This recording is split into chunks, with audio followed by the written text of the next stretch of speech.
236 savol. Parchalangan va sintezlangan glyukoza nisbati 1 ga 9 ekan.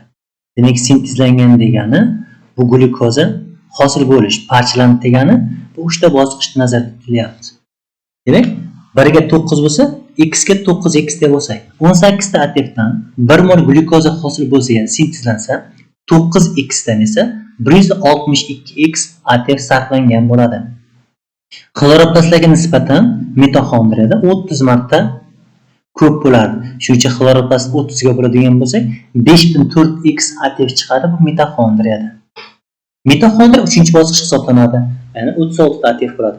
54x bo'lganda 36 ATF bo'lsa, to'liq parchalanganda 38 ATF bo'ladi. 38 ni 54 ko'paytirib 36 ga bo'lsak, 57x bo'ladi. Bu to'liq parchalangan glyukoza. O'zi to'liq parchalangan glyukozamiz x mol, ya'ni 1 mol edi.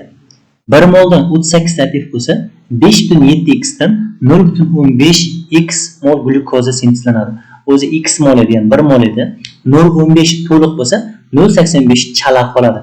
1 dan 2 ta ATF hosil bo'lsa chaladi. 0.85x dan 1.7x ATF hosil bo'ladi. Endi uchalasining yig'indisini masal sharti aytib qo'yibdi. 3388 deb.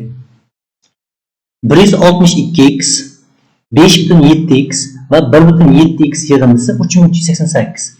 X'larimiz 169.4x bo'lsa, 3388. 3388 da 169.4 ga bo'lsak, x teng 20 ekan. X teng 20 bo'lsa, masala shartda xloroplastlarda jami ATF sintezlanganini so'rayapmiz. Demak, 162x edi. 20 ni 162 ga ko'paytirsak, 3240 bo'ladi. Javob A varianti.